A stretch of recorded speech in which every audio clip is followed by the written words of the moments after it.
czy Timothée Chalamet sobie poradził? Ponieważ wchodził w całkiem duże buty, bo wcześniej przed nim w rolę Willego Wonka wcielali się m.in. Gene Wilder, a także Johnny Depp. Tutaj widzisz ich obu na filmach i tak zastanawiałem się, czy on da radę, czy on rzeczywiście podoła. Ale spokojnie, reżyser podszedł do tego troszeczkę inaczej, bo no wiadomo, oryginalny film z 1971 roku z Gene'em Wilderem, no to w tym momencie już jest klasyk. Ja mieszkam w Irlandii i tak jak my w Polsce mamy z Kevinem, że co święta jest Kevin sam w domu, sam w Nowym Jorku pokazywany, w Irlandii jest cały czas ten właśnie Willy Wonka z 1971 roku. Nawet Johnny Depp nie udało mu się strącić go, że tak powiem, strącić tego filmu z podium i tak jest pokazywany, więc tutaj to musiało być wielkie wydarzenie, ale fabuła jest inna, to znaczy nie dostajemy tej samej historii po raz wtóry, tylko dostajemy tak zwany prequel, czyli opowiadane są wydarzenia, które miały miejsce przed pierwszym, czy tam no powiedzmy ten film z Johnny Deppem, bo to jest to samo i rzeczywiście muszę powiedzieć, że Timothée Chalamet podszedł troszeczkę inaczej do tematu, ale dał radę. Wydaje mi się, że tak, ale o tym rzeczywiście za chwilę, bo fabuły zdradzał nie będę. No, próbuję Willy Wonka jak najbardziej stać się wielkim czekoladnikiem, cukiernikiem, no, osobą, która tworzy niesamowite czekolady, ale czy mu się uda rzeczywiście? No, jest wiadomo, dużo jest przeciwko, przede wszystkim konkurencja i monopol i tak dalej, i tak dalej. Co mi się w tym filmie bardzo spodobało, to jest jedna rzecz, która mnie totalnie zaskoczyła. Naprawdę totalnie byłem tym zdziwiony, bo tego nie ma w żadnym ze zwiastunów. A specjalnie po obejrzeniu filmu sprawdziłem 2 zwiastuny. Ten film to jest musical. Nie to, że gdzieś tam jakaś piosenka jest. Spokojnie. Ten film to jest pełnoprawny musical z choreografią, z ludźmi z tyłu, ze scenografią i tak dalej, więc jeżeli zastanawiasz się, czy to jest dobry pomysł, żeby wziąć swojego 6-latka do kina na film o czekoladowych kreacjach, to już uprzedzam, to jest musical i o ile naprawdę cudownie są zrobione te wszystkiego rodzaju sceny taneczne, no Bollywood, nie Hollywood, ale Bollywood pełną piersią, rzeczywiście cudnie jest to zrobione, wszystko jest dopracowane, wycyzelowane elegancko. Czekolada, zresztą sam reżyser Paul King powiedział, że chyba przytyłem z 20 kg po tym filmie, bo nasza osoba, pani, która była odpowiedzialna właśnie za czekoladę, tak naprawdę no nie musiała zrobić dobrych czekolad, musiała po prostu aktorzy by zagrali, ale ona zrobiła takie cudowne, że rzeczywiście po prostu wcinałem. Zresztą sama Timothée Chalamet wiele razy podczas kręcenia tego filmu był chory po prostu, brzuch go bolał, bo zjadł za dużo czekolady. No wiadomo, że tutaj gra scenę, no to zje, a skoro to jest dobre, no to nie ma jak w reklamach, że mamy kosz i wypluwamy. Po prostu, no i muszę, no czas, dziękuję bardzo, przerywamy, bo Timothy jest chory, bo znowuż zjadł 3 tabliczki wedla, a miał tylko zjeść 2 tabliczki wawela. No nie udało się rzeczywiście. Ale no, film został nakręcony i wszystko poszło do przodu, więc jeżeli chodzi o wizualną warstwę, jest cudownie. Warstwa musicalowa również, nawet jest nawiązań mnóstwo do oryginału, do tego filmu z 1971 roku. O nich powiem na końcu, bo rzeczywiście jest ich bardzo dużo. Ja wspieram się oczywiście ciekawostkami z IMDb, więc później całą listę odczytam tego, jak to wyglądało. Ale fabuła jest bardzo ciekawa, bardzo jest interesująca, no bo wiadomo, że można było pójść po łatwiźnie, proszę bardzo, po raz wtóry damy tę samą historię, tym bardziej, że film z Johnny Deppem to już kilka ładnych lat od premiery tego filmu minęło. Wiadomo, że tam była troszeczkę inna stylistyka, bo to Tim Burton, więc troszeczkę mroczniej można byłoby powiedzieć, ale ten film z Gene'em Wilderem był piękny, wesoły, taki cudowny. Zresztą widać, jak to wszystko tutaj wygląda, Oompa Loompas się pojawiają i wszystkie te inne osoby, które no, mamy możliwość zobaczyć w tymże filmie. I Oompa Loompas tutaj pojawiają się również w tym filmie. Wszystkie mają twarz Hugh Granta. Już w sumie nie wiem, czy jest to najlepszy wybór, bo no, nie darzę wielką empatią tegoż aktora i w tej roli, no, wydaje mi się, że akurat może wypadł wiarygodnie, bo to jest taki zielony stworek i też w sumie nie było wiadomo, jak one mają wyglądy, bo w książce Roalda Dahla nie ma dokładnego opisu, tylko jest na zasadzie niziołki takie mały wzrost i zielona skóra, długie włosy i to wszystko, a stwierdzono no to skoro już tak troszeczkę ten film jest tak zwanym prequelem do tego, co się wydarzyło w 1971 roku, no to będziemy się również wzorować na Oompa Loompasach z tegoż filmu. Jeżeli znasz oryginał, to powiem Ci, że piosenka, właśnie ta Oompa Loompa piosenka się pojawia, trochę zmieniono tekst, a także piosenka pod tytułem, gdzieś mi tutaj uciekło, Pure Imagination, którą na końcu Gene Wilder zaczyna nucić. Tutaj również ta piosenka się pojawia w całości, także no, mówię, po raz wtóry zrobiony kolejny świetny utwór muzyczny, więc rzeczywiście jest bardzo ciekawie.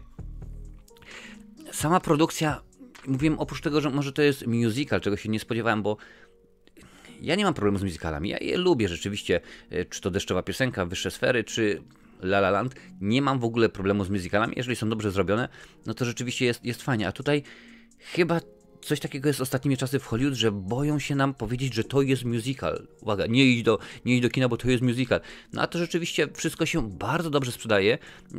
Swoją drogą, mój syn wraz ze szkołą taki pomysł mieli i wysyłają 6-latków na ten film właśnie. I tak się zastanawiam, mówię, jak ci nauczyciele dadzą radę wytrzymać, gdy dzieciaki będą, 6-latki będą oglądali film, 2-godzinny musical, nie bajkę, ale film aktorski o Willie. No, zobaczymy. Na szczęście to nie jest mój problem, nie jest moja brocha, ale oprócz tego, że ten film wygląda cudownie, bardzo dobre są efekty, no, sceny musicalowe, postacie również się rzeczywiście bardzo fajnie bronią, bo no wiadomo, Paul King to facet, który to reżyserował, ma między innymi w dorobku Paddingtona, pierwszego i drugiego, więc wie jak zrobić fajny film dla dzieciaków.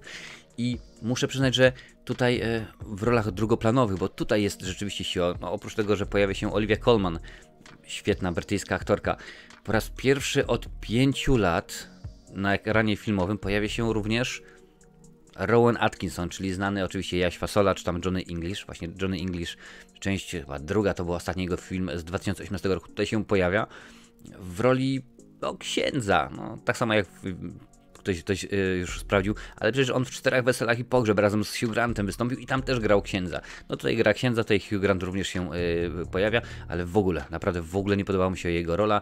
Stwierdził, że jest słaby, że te Umpa-Lumpasy nie wyglądają dobrze i również ilość pracy, efektów specjalnych, czyli bo on pracował akurat na tak zwanym green screenie, bo tam sceny kręcone gdzieś tam, nie powiem gdzie, żeby nie spalić, są właśnie rzeczywiście kręcone na green screenie, potem komputerowo doklejono tło, że mu się to w ogóle nie podobało, ta rola nie jest z niej zadowolony i dziękuję bardzo, nie było, wywalam ze swojego CV, ze swojej filmografii i tegoż już więcej nie chcę mieć.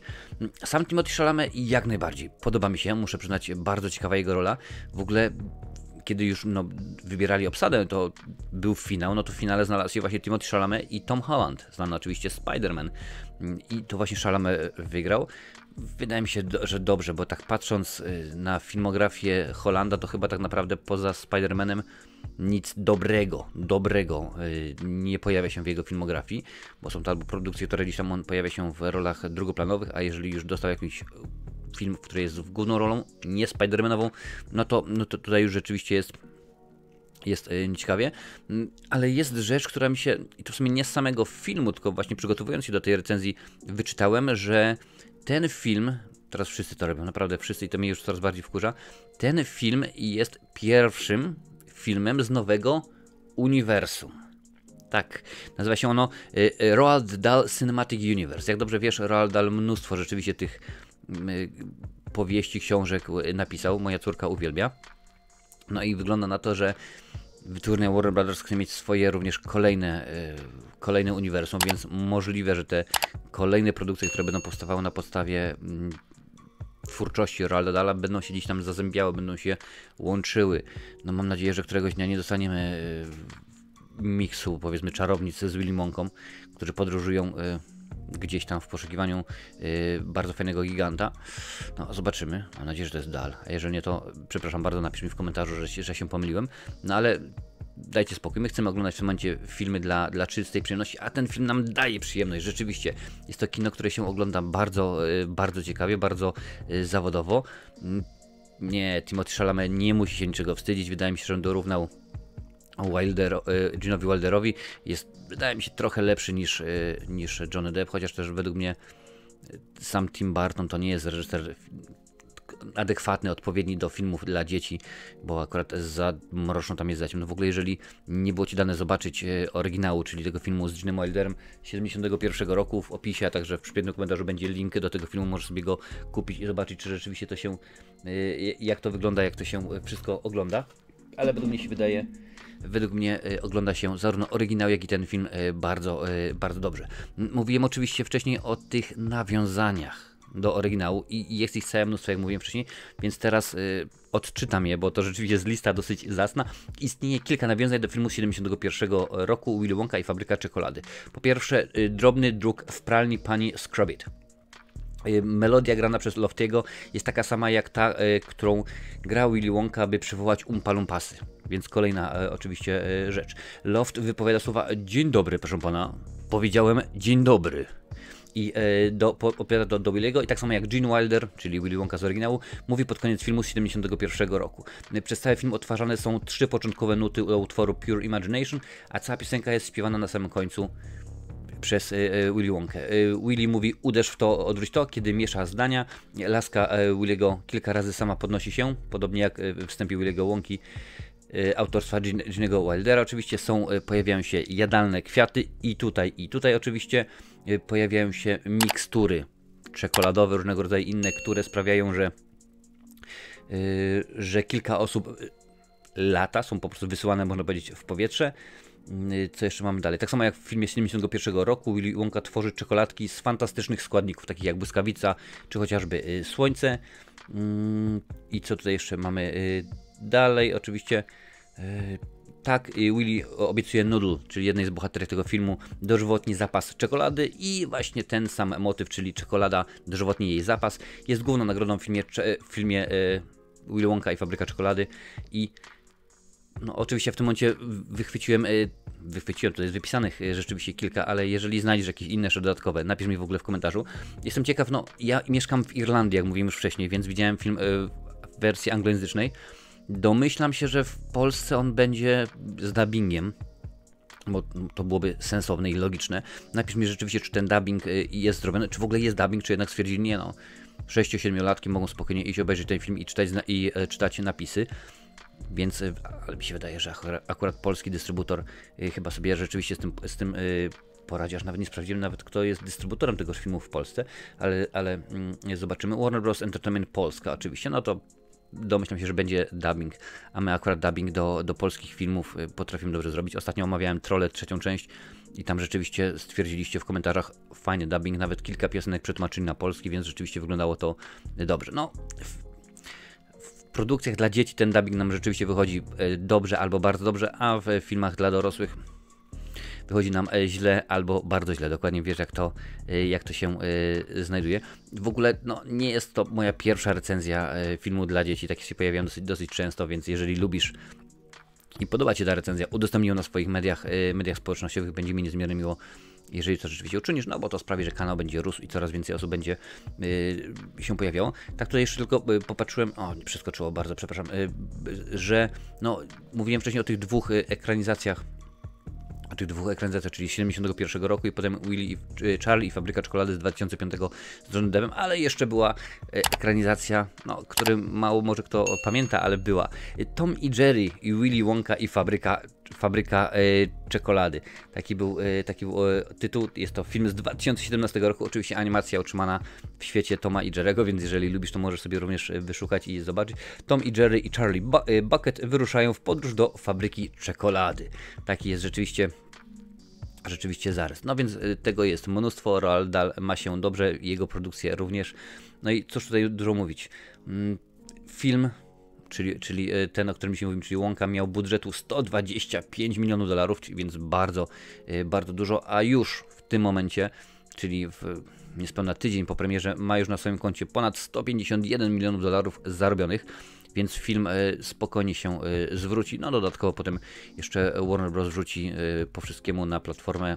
Oni posiadają platformę Max, więc rzeczywiście jeszcze pewnie tam będą się zgadzały ilość łapek w górę, ilość subskrypcji. No wiesz dokładnie to co wszystkie te platformy streamingowe sprawdzają, że o proszę bardzo, wrzuciliśmy film Willy Wonka i dzięki niemu uzyskaliśmy tyle i tyle subskrypcji, tyle i tyle było łapek w górę, a może na przykład mają, w Irlandii tej platformy nie ma, ale może na przykład mają tak jak na Netflixie, że jest podwójna łapka w górę, że mi się film bardzo podobał, plus dodatkowo mamy jeszcze tyle, powiedzmy, 1000 godzin obejrzanego materiału na platformie i to rzeczywiście jest super, świetna sprawa dla nich. A więcej recenzji, bo jak mówiłem wcześniej, jest całe mnóstwo, tutaj gdzie znajdziesz, na pewno dla Ciebie będzie coś fajnego.